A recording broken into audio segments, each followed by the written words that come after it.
Nazis in the White House? It just may happen. It took Hitler just 1 month, 3 weeks and 3 days to go from being appointed Chancellor on January 30, 1933, to securing absolute power with the Enabling Act on March 23, 1933. Less than 2 months. That's all it took for democracy in Germany to die. Now let's talk about Trump. Because when history repeats itself, it doesn't always come in the same uniform. The latest warning sign, Trump's attempt at authoritarian branding with his push to rename the Gulf of Mexico as the Gulf of America, seems petty. So did Hitler's early changes, scrubbing Jewish and democratic names from German streets to cement National Socialism's grip. Stalin did it with Stalingrad. China erased Tibet from its own maps. And Trump, true to form, is playing the same game, reshaping language to match his nationalist delusions. Trump's verbal imperialism is just one piece of his growing disdain for international law. His fantasies include reclaiming the Panama Canal Zone, buying Greenland, annexing Canada, and why not turning Gaza into a real estate venture? The man's vision for the world looks less like leadership and more like a monopoly board soaked in authoritarian ambition. Of course, his supporters brush off these ideas as jokes, just like they did in 2016 when he joked about staying in office for life. Funny how those jokes keep turning into policy proposals. He isn't just testing the waters, he's watching how far he can push before people push back.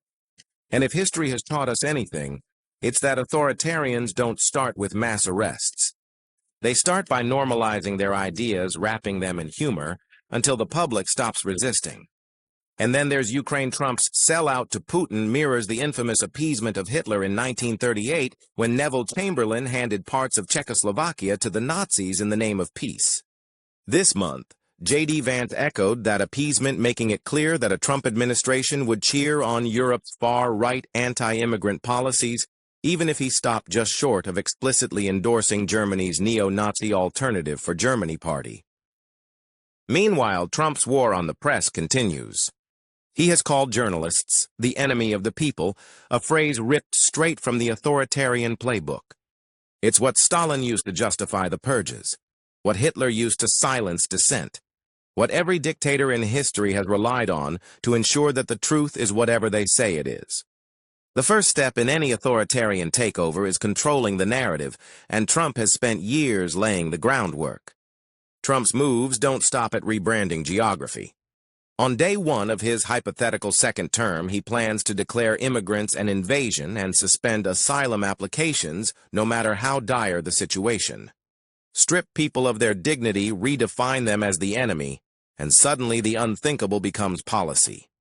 If you swap out the word immigrant for Jew, Catholic, Armenian, or LGBTQ+, history makes itself painfully clear. The pattern is all there. Hitler didn't march into office with concentration camps already built. He built them step by step, starting with words, followed by laws, followed by executive actions, until one day the world woke up to a horror it was too late to stop. When Trump talks about purging government agencies of traitors, throwing his enemies in prison, or making immigrants the scapegoat for all of America's problems, those aren't just words. They're warnings. So no, Trump's Gulf of America debacle isn't just another punchline. It's another step toward the authoritarian playbook.